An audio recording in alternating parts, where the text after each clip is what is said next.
Hello guys and welcome back to तुम्हारे favourite channel Animedy पे। तो जैसा कि हमने हमारे पिछली पार्ट में देखा था कि भाई कैसे सेवन अपने पूरे चिकन आइलैंड को बचाने के लिए जुआवू सिटी की तरफ अकेले निकल गया होता है शैडो क्लैन के लीडर को मारने के लिए। बहुत सारे किलर्स इसके पीछे पड़े थे एंड इसे मारना चाहते थे क्योंकि शैडो क्लैन के लीडर ने सेवन के ऊपर बहुत बड़ी बाउंटी लगा दी थी। एंड इधर हम डाइबो को देखते हैं जो बेहोश पड़े होते हैं। इन्हें 2 साल पहले का सीन याद आ रहा होता है जब सेवन को इन्होंने पहली बार बचा के अपने सैलून में लाया था एंड सेवन अपनी याददाश्त खो चुका था। डाइबो सर और कोई कपड़ा नहीं है क्या मेरे पास? मैं जोकर जैसा कपड़ा नहीं पहनना चाहता। एक तो मैं तुम्हें बचा के लाया, इलाज कराया, खाना खिलाया, अब क्या कपड़ा भी दिलाऊं? भूलो मत मुझे तुम इंसानों से नफरत है। खुद काम करो, अपने लिए खुद कपड़े खरीदो। एंड तभी डाइबो सर को वंडर डॉक्टर दिख जाता है जिसके पास एक बहुत ही कीमती डायमंड था। एंड डाइबो सर इसका पीछा करते हैं और देख लेते हैं कि वंडर डॉक्टर ने अपने घर में इस डायमंड को एक अलमारी के अंदर छुपा दिया होता है। ठीक है, मेरे पास एक प्लान है। एंड डाइबो सर तुरंत ही सेवन के पास जाते हैं और मरने का नाटक करने लगते हैं। डाइबो सर क्या हुआ आपको? सेवन, वंडर डॉक्टर ने मुझे पॉइजन खिला दिया है और अगर जल्दी मुझे उसका एंटीडोट नहीं मिला तो मैं लेकिन मुझे पता कैसे चलेगा कि वो एंटीडोट का है? गधे, इस पेपर को देखो,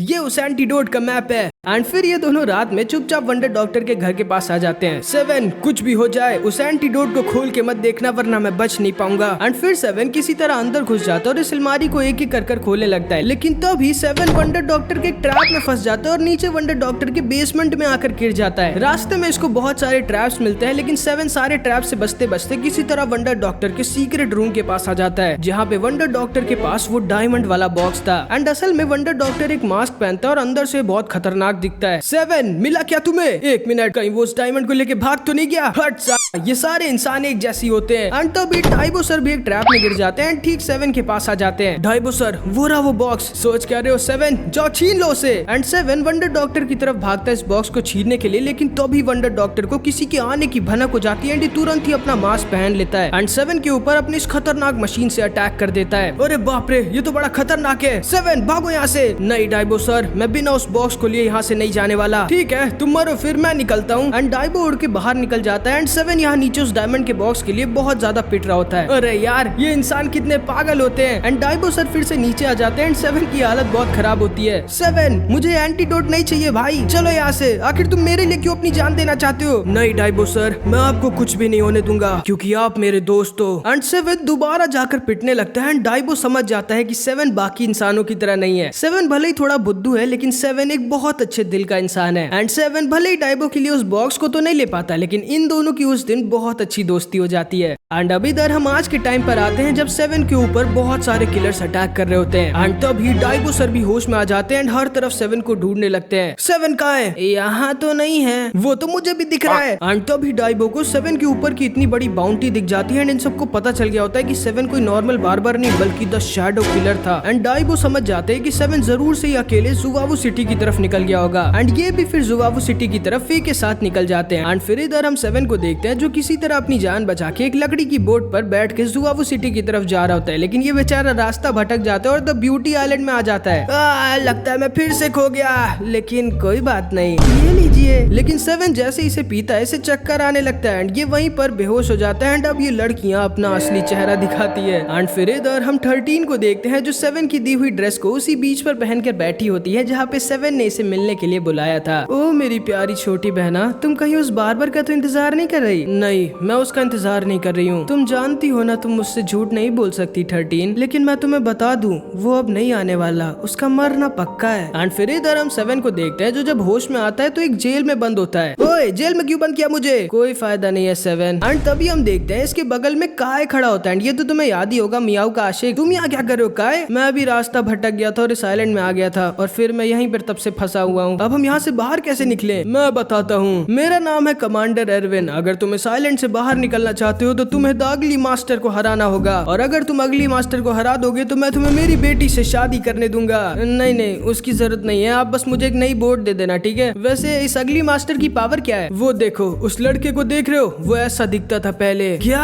अगली मास्टर अपने पावर से लोगों को बहुत ज्यादा बदसूरत बना सकता है। एंड अगली मास्टर की पावर के बारे में जान के ये दोनों लड़ने से ही मना कर देते हैं। यार अगर मैं और अगली हो गया तो फिर कोई लड़की तो छोड़ो, कोई लड़का भी मुझसे शादी नहीं करेगा।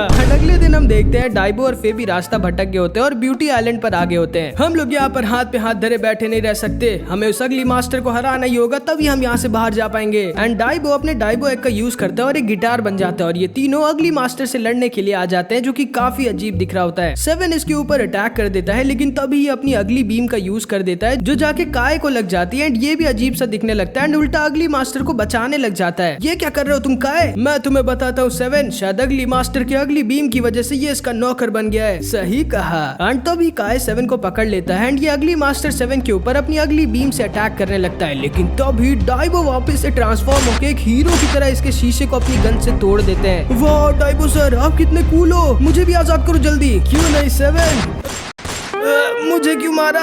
सॉरी, हवा थोड़ी तेज चल रही थी, तुम लोगों को मैं छोड़ूंगा नहीं। एंड तभी ये मास्टर अपना 360 मिरर निकाल देता है, लेकिन 7 इसको अपने मिरर में देखने ही नहीं दे रहा होता। डाइबो सर, काय को उठाइए जल्दी। एंड डाइबो काय को होश में ले आता है एंड ये तुरंत ही अपना सैड सॉन्ग टेक्निक यूज कर देता है एंड सगली मास्टर को अपना सैड पास्ट याद आने लगता है, जब ये एक सुंदर सी लड़की के साथ डेट पे गया था जिसे बहुत ज्यादा प्यार करता था। ये दोनों साथ में घूमते हैं और पूरे दिन बहुत बातें करते हैं और वो दिन इसकी जिंदगी का द बेस्ट डे था, लेकिन वापस जाते वक्त ये लड़की इसको ब्लॉक कर देती है क्योंकि ये इतना ज्यादा गंदा दिखता था। ये इस लड़की को पीछे से बुलाने की कोशिश करता है, लेकिन ये लड़की इसको घूम कर भी नहीं देखती। एंड जितनी देर ये अपने सैड पास्ट की यादों में खोया हुआ था, उतनी देर में ये लोग इसे पूरी तरह से पकड़ लेते हैं। अब जल्दी बताओ कि तुम्हारे अगली स्पेल को गायब कैसे करें, वरना मैं तुम्हारे बाल गायब कर दूंगा। इस स्पेल को हटाने का सिर्फ एक तरीका है, एक लड़का और लड़की जिनके ऊपर मेरा स्पेल है उन्हें आपस में किस करना होगा, जिसको सुनकर ये सब के सब एक दूसरे को किस करते हैं एंड इस तरह ये सारे लोग वापस से ठीक हो जाते हैं। मैं कमांडर एरविन आपका शुक्रिया करता हूँ महान 7, और हमारे वादे के मुताबिक वो रही आपकी नई बोट। इस बोट से तो अच्छा मैं अपनी बोट से चला जाऊं। एंड फिर इधर हम इन दोनों दिल टूटे आशिकों को देखते हैं जो आपस में काफी अच्छे दोस्त बन गए होते हैं। एंड 7 और डाइबो फे के साथ जुवावू सिटी की तरफ फिर से निकल जाते हैं। तुम्हारी हिम्मत कैसी हुई मुझे अकेले छोड़ के जुवावू सिटी जाने की? हाँ 7। अगले दिन हम इधर चिकन आइलैंड में देखते हैं और बेचारी 13 आज भी 7 का इंतजार कर रही होती है। एंड फिर इधर हम डाचुन को देखते हैं जो ट्रेनिंग कर रहा होता है, लेकिन तभी इसके पास 11 आ जाती है। हाय हैंडसम, डिस्टर्ब मत करो मुझे। 998, 999, 1000। तुम तो वही किलर हो ना, तुम फिर से मुझसे लड़ने आई हो? नहीं, मुझे पता है तुम बहुत स्ट्रांग हो, मैं तुम्हें अपना बॉडीगार्ड बनाना चाहती हूँ, बदले में मैं तुम्हें इतने सारे पैसे दूंगी। बिल्कुल नहीं, तुम एक किलर हो, मैं तुम्हारा बॉडीगार्ड नहीं बनने वाला, मैं तुम्हें अरेस्ट करता हूँ। कैसा लड़का है ये, इसे ना तो सुंदर लड़कियाँ पसंद है ना पैसे, लगता है अब मेरे पास और कोई ऑप्शन नहीं है। प्लीज मुझे माफ कर दीजिए स्ट्रॉन्ग बॉडीगार्ड। एंड भाई ये 11 नाटक करने लगती है, मैं जानबूझ के किलर नहीं बनी थी, मुझे कुछ लोगों ने जबरदस्ती किलर बनाया था, वरना वो मेरे परिवार को मार देते, इसीलिए मुझे आपकी मदद की जरूरत है मेरी फैमिली को बचाने के लिए, मेरे पास जितने पैसे हैं आप सब ले लीजिए। एंड इसकी बातों को सुन के डाचुन जाके इसके सारे पैसे उठाने लगता है।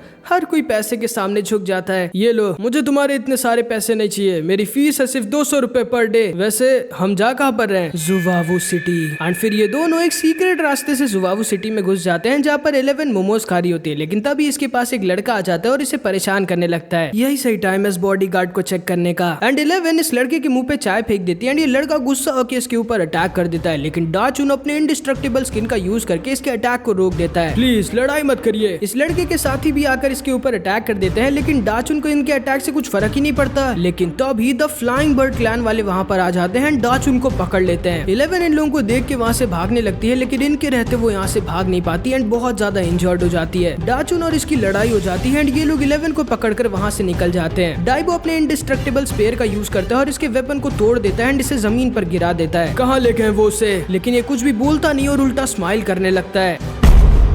एंड फिर इधर हम फ्लाइंग बर्ड क्लैन के हेडक्वार्टर्स में देखते हैं। तो तुम फाइनली पकड़ी गई 11। ओह, तो अब तुम मुझे पकड़ना चाहते हो? भूल गए क्या तुम्हारे वादे? चुप रहो, तुम्हारी हिम्मत कैसे हुई हमारे सीक्रेट बुक को चुराने की? मार डालो इसे। एंड ये लोग इसे मारने वाले होते हैं, लेकिन तभी एक सोल्जर वहाँ पर भागता हुआ आता है और कहता है, कमांडर फू, एक लड़का हमारे सारे सोल्जर्स को हराते हुए यहाँ ऊपर तक पहुँच गया है। क्या सिर्फ एक लड़का? कौन है वो? एंड वो लड़का कोई और नहीं बल्कि डाचुन ही होता है भाई, जो एकदम हीरो वाली एंट्री लेता है। जैसे ही डाइबो 11 डाचुन के ऊपर की इतनी सारी चोटें देखता है ये पगला जाता है। ये सारे के सारे सोल्जर्स इसके ऊपर अटैक कर देते हैं, लेकिन ये अकेले इन सब की बैंड बजाने लगता है। 11 जब डाचुन को लड़ते हुए देखती है तो उसे इसका पास्ट याद आ जाता है। पापा, कुछ लड़के मुझे परेशान कर रहे हैं। मैं तुम्हारी कोई मदद नहीं करने वाला 11, तुम्हें खुद जाके उनसे लड़ना होगा। एंड 11 सोच रही होती है कि इसके पापा तक इसकी मदद नहीं करते थे, लेकिन ये अनजान लड़का इसके लिए इतने सारे लोगों से लड़ रहा है। एंड डाचुन इन सबको अकेले हरा देता है, लेकिन इसकी इंडिस्ट्रक्टेबल स्किन की पावर लगभग खत्म हो चुकी होती है। अब क्योंकि तुम्हारी वो एबिलिटी खत्म हो चुकी है, इसलिए मैं कमांडर फू खुद तुम्हें खत्म करूंगा। एंड तभी अपने विंग्स बाहर निकाल लेता है, डाचुन पर अपनी स्वॉर्ड से अटैक करने लगता है, इसे बहुत ज्यादा इंजर्ड कर देता है। लेकिन तभी डाचुन इसके पैर पकड़ लेता है। छोड़ो मुझे, हटो मेरे पास से। अच्छा ऐसी बात है। एंड तभी ये डाचुन को लेकर बहुत ज्यादा ऊपर उठ जाता है, वहाँ से नीचे गिराने के लिए। हाँ, कहाँ गया वो? एंड तभी डाचुन इसे पीछे से अपने 7 डे लॉक से पकड़ लेता है, जिसकी वजह से अब ये उड़ नहीं सकता था। एंड ये दोनों फुल स्पीड में नीचे गिरने लगते हैं। डाचुन अपनी बची कुची ताकत से फिर से अपनी इंडिस्ट्रक्टेबल स्किन को ऑन कर देता है, एंड इस फू को साइस्मिक टॉस अटैक मार देता है भाई। एंड इस तरह से डाचुन अकेले इन सबको हरा देता है और फिर 11 को आजाद कर देता है। ये रही तुम लोगों की वो सीक्रेट बुक, तुम्हारे कमांडर फू ने मुझे एक गिफ्ट में दी थी। एंड फिर ये दोनों साथ में वहाँ से निकल जाते हैं। वैसे तुम जब मुझे बचाने आए थे तब तुम बहुत हॉट लग रहे थे। ओ अच्छा, वैसे तुम बॉडीगार्ड ही क्यों बने? तुम कुछ और भी बन सकते थे। ये बहुत ज्यादा रिस्की जॉब नहीं है और इसमें इतना कम पैसा भी मिलता है। मैं जानता हूँ, असल में बचपन में मुझे लोग बहुत ज्यादा परेशान करते थे और मुझे बचाने के लिए कोई भी नहीं आता था, इसीलिए मैं बॉडीगार्ड बनना चाहता था ताकि मैं लोगों को बचा सकूं। एंड भाई 11 को डाचुन थोड़ा मतलब समझ रहे हो ना? समझ रहे हो? एंड फिर इधर हम इन दोनों को देखते हैं जो फिर से रास्ता भटक गए होते हैं। एंड ये दोनों भाई डाचुन के होम टाउन आ गए होते हैं, मतलब जहाँ पर डाचुन पैदा हुआ था। एंड इस आइलैंड के सारे लोग बॉडी बिल्डर होते हैं भाई, लड़के लड़कियां बच्चे यहाँ तक कि कुत्ते भी, और सारे के सारे लोग स्क्वाट करके खाना खाते हैं। तुम दोनों शायद यहाँ से नहीं हो, तभी तुम दोनों इतने वीक लग रहे हो। तुम सारे बॉडीगार्ड्स एक साथ मिलके भी मुझे नहीं हरा सकते। एंड जैसे ये सारे इस चीज को सुनते हैं ये सारे के सारे गुस्सा हो जाते हैं। एंड तभी इन सारे बॉडी बिल्डर्स का हेड वहाँ पर आ जाता है, जिसकी बॉडी भाई अलग ही लेवल की होती है। क्या कहा तुमने? हम सारे बॉडी बिल्डर्स एक साथ मिलके भी तुम्हें नहीं हरा सकते? मैंने नहीं कहा था, इनने कहा था वो। ये तो मुर्गा है, झूठ बोलते हो तुम। एंड तभी डाइबो की वजह से बेचारा 7 फंस गया होता है। एंड 7 और इस आदमी की जिसका नाम बॉबी होता है, इन दोनों का 1v1 होने वाला होता है। लेकिन 7 तो इसे लड़ना चाहता ही नहीं था, तो ये हारने का नाटक करने लगता है। मैं हार गया, तुम जीत गए, अब मैं जा सकता हूँ क्या? क्यों नहीं, लेकिन हाँ अगर तुम हार मानते हो तो वो दोनों मुर्गे हमारे होंगे, जिन्हें हम बटर के साथ बिना फ्राई किए खाएंगे। एंड ऑब्वियसली भाई 7 ऐसा नहीं होने दे सकता था, तो ये तैयार हो जाता है बॉबी के साथ लड़ने के लिए। 5 राउंड होने थे। फर्स्ट राउंड था वॉल ब्रेक राउंड का, जिसमें इन सारी दीवारों को तोड़कर जो भी एंड तक पहुंच जाएगा वो जीत जाएगा। 7 लकड़ी वाली दीवार को तो आराम से तोड़ देता है, लेकिन भाई ये पत्थर की दीवार 7 को तोड़ देती है। बेचारा 7 अपनी पूरी एडी जोटी का जोर लगा देता है, लेकिन इस दीवार को हिला तक नहीं पाता। वहीं बॉबी एक बार में सारी की सारी दीवारों को तोड़कर एंड तक पहुंच जाता है। सेकंड राउंड में भी बेचारे 7 की बैंड बज जाती है। एंड फिर आता है थर्ड राउंड, जिसमें इन दोनों को आपस में लड़ना था। तुम मुझे इस राउंड में नहीं हरा सकते। मैं एक ऐसे बॉडी बिल्डर से लड़ चुका हूँ जिसके पास इंडिस्ट्रक्टेबल स्किन की पावर थी। क्या? एंड इसको सुनकर बॉबी एकदम शॉक्ड रह जाता है। Indestructible skin? क्या हुआ, डर गए? एंड इसके पास भी इंडिस्ट्रक्टेबल स्किन की पावर थी भाई। बेवकूफ लड़के, इस आइलैंड में लगभग हर किसी के पास इंडिस्ट्रक्टेबल स्किन है। बैटल शुरू करो। एंड जैसे इन लोगों की बैटल शुरू होती है, बॉबी 7 को एक जोर का पंच मार देता है एंड 7 आउट होते होते बचता है। ओए लड़के, जिस लड़के की तुम बात कर रहे थे जिसके पास इंडिस्ट्रक्टेबल स्किन है, वो कहीं डाचुन तो नहीं? हाँ, उसका नाम डाचुन है। तुम उसके दोस्त हो क्या? फिर तो हम दोनों भी दोस्त हुए। डाचुन और मैं दोस्त? वो इस आइलैंड का सबसे कमजोर बच्चा था, वही मैं। हर चीज में उससे ज्यादा अच्छा और उससे बहुत ज्यादा स्ट्रॉन्ग। हम लोग साथ में मिलके उसे बहुत परेशान करते थे क्योंकि उसके अंदर जरा सा भी टैलेंट और पावर नहीं था। और फिर वो डरपोक एक दिन इस आइलैंड को छोड़कर बॉडीगार्ड बनने चला गया। मैं और वो कमजोर लड़का कभी भी दोस्त नहीं बन सकते थे। एंड अब भाई 7 गुस्सा आ जाता है क्योंकि इसने इसकी नहीं बल्कि इसके दोस्त की बेइज्जती की होती है। मैं डाचुन को तो नहीं हरा पाया था बॉबी, लेकिन तुम्हें मैं एक अटैक में हरा सकता हूँ। क्या बोला तुमने? आ जाओ फिर। एंड फिर भाई 7 इसके ऊपर अटैक कर देता है। और अगर तुम्हें पिछला एपिसोड याद है तो तुम्हें याद होगा कि जितने भी ये बॉडी बिल्डर्स हैं, इनकी सिर्फ एक कमी होती है जब तक ये मैक्स लेवल तक नहीं पहुंच जाते, जो होती है इनकी नाभि। एंड 7 भाई इसकी नाभि पर ही अटैक कर देता है एंड एक बार में इसकी पूरी की पूरी हवा निकाल देता है। एंड फिर 7 अपने अगले पंच से इन सबको उड़ाकर फेंक देता है एंड इन सबको यकीन नहीं होता कि ये क्या हो गया। वो भी फिर से दोबारा फुल एक्सरसाइज करके अपनी बॉडी बना लेता है और दोबारा से 7 के ऊपर अटैक कर देता है। लेकिन इस बार 7 हिलता तक नहीं। और फिर ये बॉबी से कहता है, हाँ शायद डाचुन बचपन में तुमसे ज्यादा वीक होगा बॉबी, लेकिन अब मैं शर्त लगा कर कह सकता हूँ कि डाचुन को तुम नहीं हरा सकते। भले ही वो तुम्हारी तरह टैलेंटेड नहीं था, लेकिन उसने कभी भी गिव अप नहीं किया। उसने हर एक दिन अपनी बॉडी को हद से ज्यादा ट्रेन किया, चाहे दिन हो या रात, चाहे वो बीमारी क्यों ना हो। और तुमने तो ये सुना ही होगा बॉबी कि टैलेंट को हार्ड वर्क हमेशा हरा देता है। इसीलिए मैं तुम्हें बताना चाहता हूँ कि डाचुन की आज इंडिस्ट्रक्टिबिलिटी लेवल 7 की हो चुकी है। क्या? एंड इसको यकीन नहीं होता कि डाचुन की इंडिस्ट्रक्टिबिलिटी इससे भी ज्यादा हो गई होती है। एंड तभी ये कहता है, मैं हार मानता हूँ। एंड इस तरह 7 इस फाइट को जीत जाता है और डाइबो और फे के साथ वहाँ से जाने लगता है। 7 तुम तो बहुत स्ट्रांग हो गए हो यार, तुम उसके पंच से हिले तक नहीं। डाइबो सर कोई इधर देख तो नहीं रहा है? नहीं।